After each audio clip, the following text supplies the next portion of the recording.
Bien, bonjour à tous. Alors attention, dans cette vidéo, il va y avoir, je crois, quelques petits effets spéciaux. Les enquêtes de l'inspecteur Beurrier, la vraie fausse église, épisode 3. Pour commencer, un rapide résumé des épisodes précédents.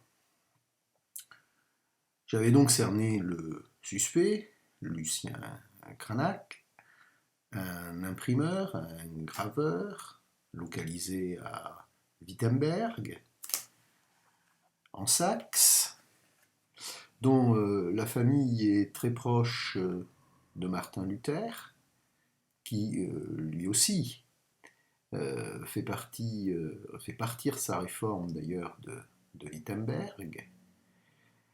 Et la gravure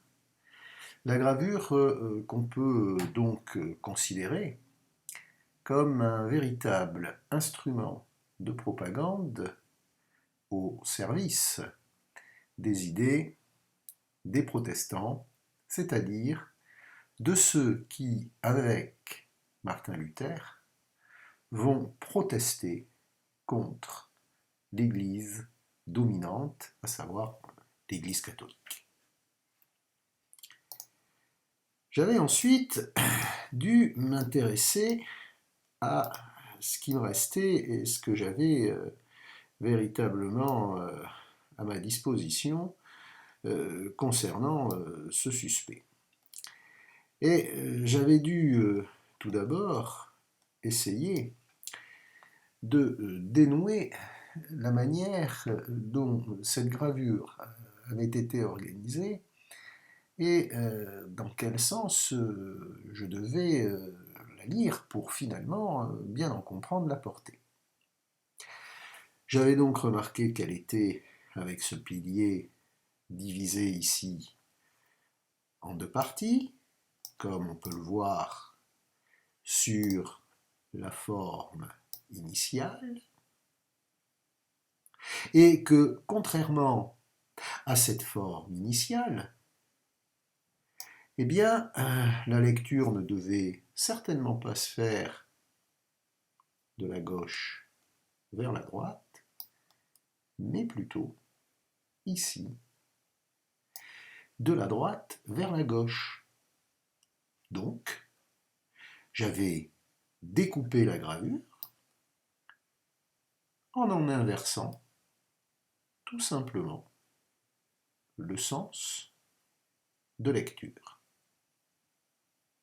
J'avais bien compris que le pilier ici séparait en fait deux visions de l'Église et deux visions de la religion. Ce qui m'avait mis sur la piste, c'était en fait le jeu de couleurs, le sombre dominant ici à droite, avec ce ciel en colère, une couleur beaucoup plus claire, et finalement, si on regarde bien, un Dieu beaucoup plus paisible dans la partie qui est consacrée à l'Église protestante, ou plutôt à l'Église réformée. Après le découpage, j'avais donc une autre vision de cette gravure, vision qui allait maintenant me permettre de bien comprendre le message que Lucas Cranach le jeune avait voulu faire passer au travers de cette gravure. Intéressons-nous ici à cette partie qui maintenant est à gauche, mais qui, sur vos manuels, est à droite. Revenons ici. Alors ici, qu'est-ce que nous voyons? Nous voyons le pape qui est en train de recevoir et de compter l'argent des indulgences. C'est donc une remise en question à la fois du pape, mais également de l'Église et de son organisation, puisque le pape est considéré comme l'autorité suprême, la haute autorité de l'Église. Si vous regardez bien dans la toile, eh bien, il y a une marginalisation de la place du pape. Le pape, ici, il occupe donc ce coin inférieur. Il n'est pas au centre de la représentation. Parce que, pour les réformés, eh bien, le pape, il n'est pas, finalement, au cœur de la croyance. Le pape, il est soumis à Dieu. Il n'est pas finalement l'équivalent de Dieu sur terre. Ça veut dire qu'il remet en question la place du pape, donc l'organisation de l'Église, et il va même très loin, puisque Luther considère que les conciles, ces assemblées des dignitaires de l'Église réunis sous l'autorité du pape, eh bien, pour les protestants, pour les réformés, n'importe quel fidèle peut en appeler au concile. Donc, forte remise en question, ici, de la place du pape, et donc de l'organisation et de la hiérarchie de l'Église. Qui plus est, ce pape, il le met en scène. Ici, il reçoit l'argent des indulgences. Alors, ces indulgences, c'était des aumônes, donc faites à l'Église, en échange d'une remise totale ou partielle des péchés, ce qui permettait finalement de limiter ce temps de passage par le purgatoire. La vente des indulgences est devenue, je dirais, une pratique commune à cette époque, pratique encouragée par la papauté, qui a besoin effectivement d'argent. On signale, je crois, dans votre manuel que pour le pape, ces indulgences, c'est un moyen de financer notamment un certain nombre de très grandes constructions à Rome. Or, Luther a été très fortement indigné lorsqu'il a vu passer justement par la ville de Wittenberg un moine qui vendait donc des indulgences, indulgences qui devaient permettre aux fidèles qui l'achetaient d'accéder quelque part au salut. Pour Luther, seul Dieu peut pardonner. Et ce n'est pas ici le rôle du pape. Pour lui, les indulgences, c'est un mensonge. Et en fait, le seul trésor que l'Église peut avoir, ce sont les évangiles, c'est la parole du Christ. La richesse de l'Église, elle repose sur la parole du Christ et absolument pas sur des richesses terrestres ou financières, pécuniaires, par exemple. Luther également a fortement remis en question la place du pape et en fait une règle qui disait que le pape était infaillible. Pour Luther, le pape, c'est un être humain. Et en fait, pour lui, seul Dieu, ici, ne se trompe pas. Le pape n'est pas infaillible. Donc, très forte remise en question de l'Église en tant qu'institution et très forte remise en question des pratiques ici par des pratiques que l'Église avait mises en place. L'autre remise en question qui apparaît dans cette gravure, dans cette partie-là, c'est une remise en question du clergé. Alors, le clergé, il est représenté ici sous différentes formes. On voit deux fois ici des moines, puis une fois ici un curé de paroisse. Alors si on s'intéresse à ce moine, d'abord si on regarde son aspect physique, lui aussi il a dû être confiné parce qu'il est quand même épais.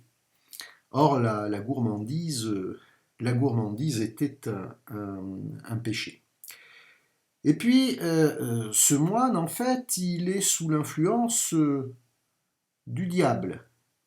Ce qui veut dire que ce clergé, et notamment ici le clergé régulier, c'est un clergé qui ment, puis c'est un clergé qui est corrompu. Comment croire finalement ce que ces gens vont prêcher. Il met en scène également ici, j'allais dire, les déviances qu'on peut observer dans le clergé à cette époque. Alors ici, c'est un moine qui perd ses cartes en jouant aux cartes.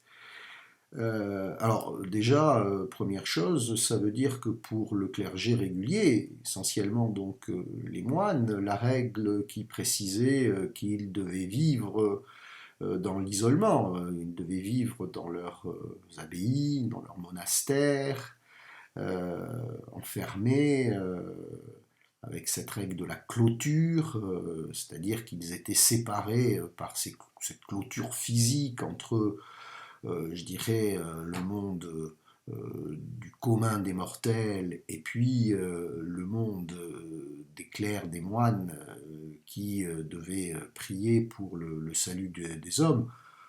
Cette clôture, elle n'existe plus. Ces moines, en fait, pratiquent exactement les mêmes péchés que l'ensemble des fidèles, sachant que le jeu de cartes était considéré comme un péché, puisque c'était un jeu de hasard qui, quelque part, mettait en scène Dieu.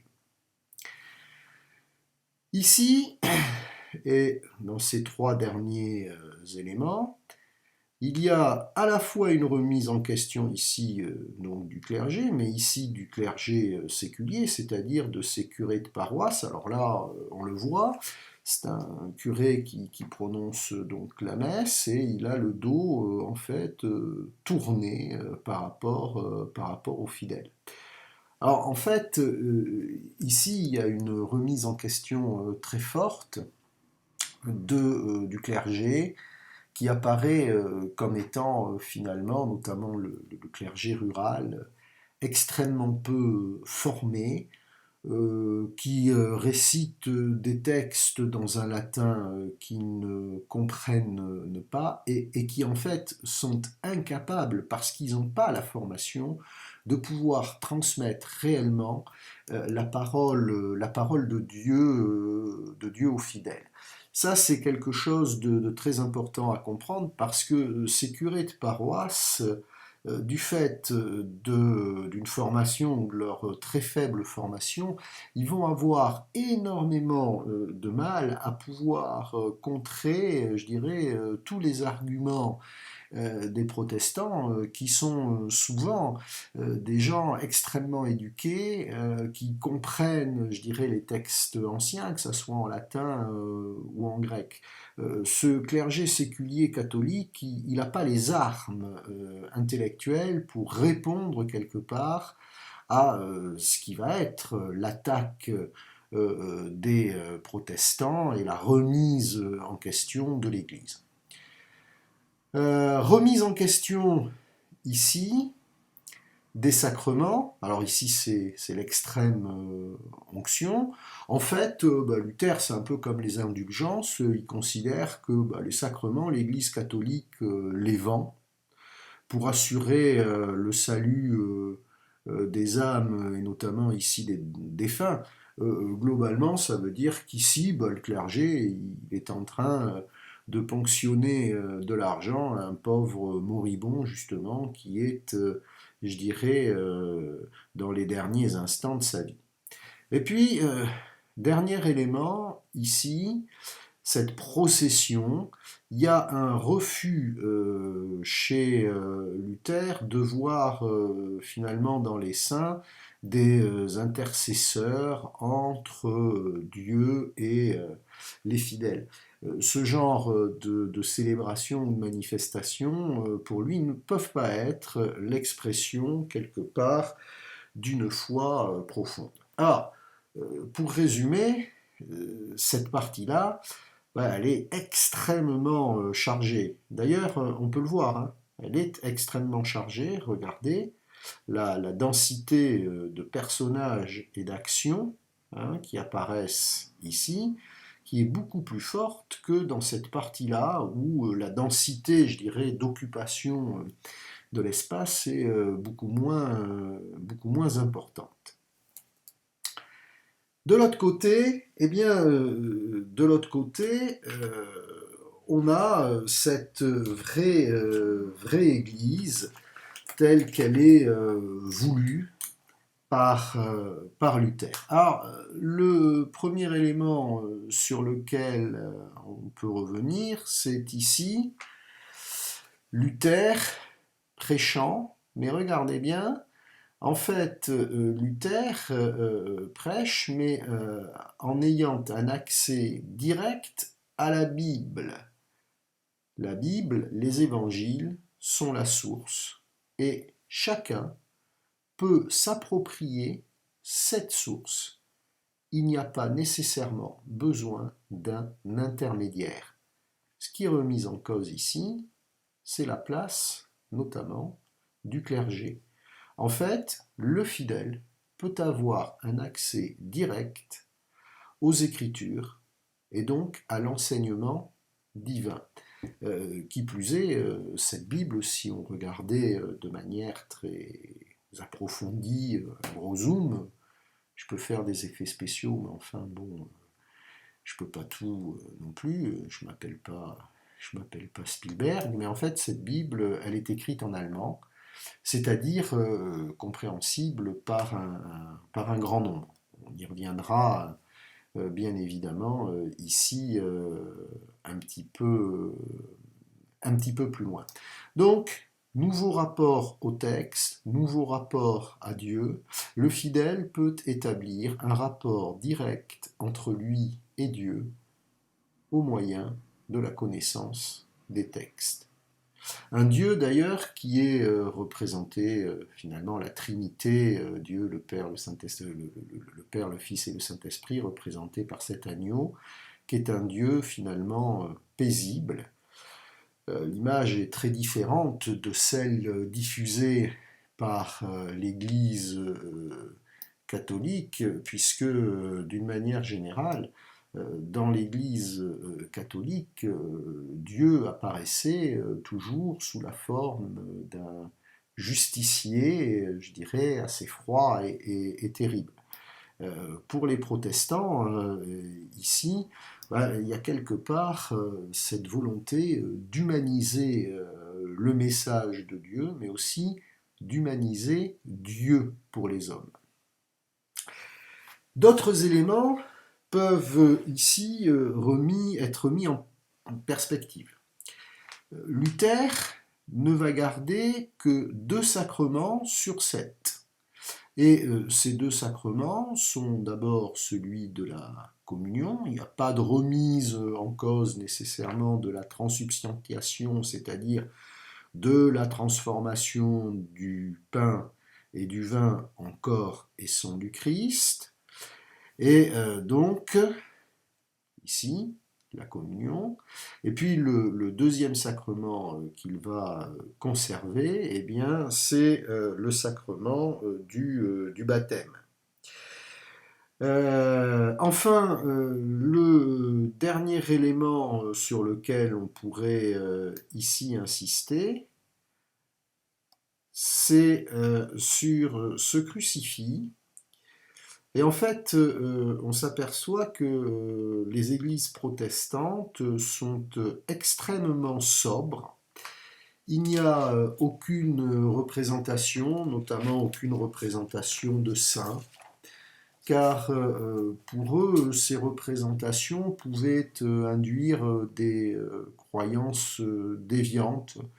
Le fidèle avait peut-être plus l'impression de croire en l'image, c'est-à-dire de croire en la représentation du saint que dans le saint lui-même. C'est pour ça que les réformés et Luther, ils refusent que leur église soit peuplée de tableaux et de mises en scène. En fait, la seule représentation qu'ils acceptent de conserver, c'est celle ici du Christ crucifié. Cette analyse faite, on va pouvoir essayer d'aller plus loin et peut-être de la mettre en perspective maintenant, c'est-à-dire de comprendre comment s'est mise en place cette propagande, parce que la réforme a donné lieu à de véritables opérations de propagande. Alors on pourrait partir de cette affirmation ici de Martin Luther, et Martin Luther a dit « L'imprimerie, c'est le plus grand don de Dieu ». Alors il faut savoir que un tiers de la littérature, notamment allemande entre 1522 et 1544, eh bien, émane de Luther. On a dans cette période 4000 éditions ou rééditions de ses œuvres. Et ces écrits vont souvent faire appel eh bien, à la caricature, comme celle-ci. L'objectif ici, c'est de frapper l'opinion dans tous les milieux sociaux et s'adresser à tous les milieux sociaux. On retrouve un élément qu'il y avait précédemment dans la représentation de Cranach, à savoir cette église rassemblée, mais une église rassemblée, je dirais, sous une forme très très égalitaire. Il n'y a plus nécessairement de riches ou de pauvres. Le message doit s'adresser à tous. Et comment adresser un message à tous? Ben, on se sert en particulier ici du dessin. Alors c'est ce dessin donc qui met en scène encore une fois le pape. Hein. La caricature anticléricale en Allemagne, elle existe avant Luther. Elle était très implantée dans l'espace donc allemand. Luther va l'utiliser en fait énormément dans son combat contre Rome. Il cherche à avoir le plus d'effet possible sur les populations illettrées, de manière à ce que l'ensemble de sa doctrine soit le mieux maîtrisé par une population de plus en plus nombreuse. C'est-à-dire qu'il a conscience d'une chose, c'est que de par je dirais, les relations que le fidèle peut créer directement du texte à Dieu, il risque de faire du protestantisme une religion pour une élite. Et c'est absolument pas sa volonté. C'est pour ça qu'il a recours, les réformés vont avoir recours de manière abondante à l'image, parce que l'image va leur permettre de faire passer leur message. Et là, il y a un petit peu un paradoxe, c'est que ces images, dans leurs édifices religieux, ils n'en veulent pas. Par contre, ils s'en servent effectivement abondamment pour nourrir toute leur propagande religieuse. Donc, pour Luther, eh bien, l'imprimerie est quelque part un instrument de combat. C'est pour ça qu'ici je l'ai placé au centre. Et le milieu des imprimeurs en Allemagne va très très vite se rallier aux idées de Luther. Entre 1518 et 1525, ce sont plus de 3 millions de gravures, de caricatures, de pamphlets qui vont circuler en Allemagne, alors que l'espace germanique à cette époque, c'est à peine 13 millions d'habitants. Néanmoins, le point fort ici, c'est la traduction et l'accès de la Bible à tous, c'est-à-dire la traduction de la Bible dans des langues qu'on appelle les langues vernaculaires, c'est-à-dire traduction en français, en italien ou en espagnol, de manière à élargir le plus possible l'audience religieuse. Ce qui veut dire que dans cette diffusion, eh bien, les ateliers d'imprimerie sont de véritables foyers centraux de diffusion de la réforme. Donc sur cette carte ici, j'ai symbolisé notamment la Saxe-Wittenberg comme le foyer central, mais très rapidement, les ateliers d'imprimerie, notamment de Bâle, de Genève, de Neufchâtel, qui sont principalement situés actuellement en Suisse, vont être à l'origine de très grands courants de diffusion des écrits de Luther et de la Bible, que ce soit en France, que ce soit en Espagne, que ce soit en Italie. Ça veut dire qu'on assiste avec la réforme, grâce à l'imprimerie, à une véritable internationalisation ici d'un phénomène. En 1535, par exemple, c'est la date à laquelle est publiée la première Bible en langue française. Ce qui veut dire que la réforme, elle trouve bien son origine ici en Allemagne, mais elle est appelée à connaître une très large diffusion en Europe. Et partant de là, évidemment, elle va très vite apparaître comme un danger pour l'Église catholique qui, elle aussi, va produire une réforme qu'improprement nous qualifions de contre-réforme. En fait, ce n'est pas une contre-réforme, c'est une réforme catholique. Et ce sera un nouvel épisode de l'inspecteur Beurrier.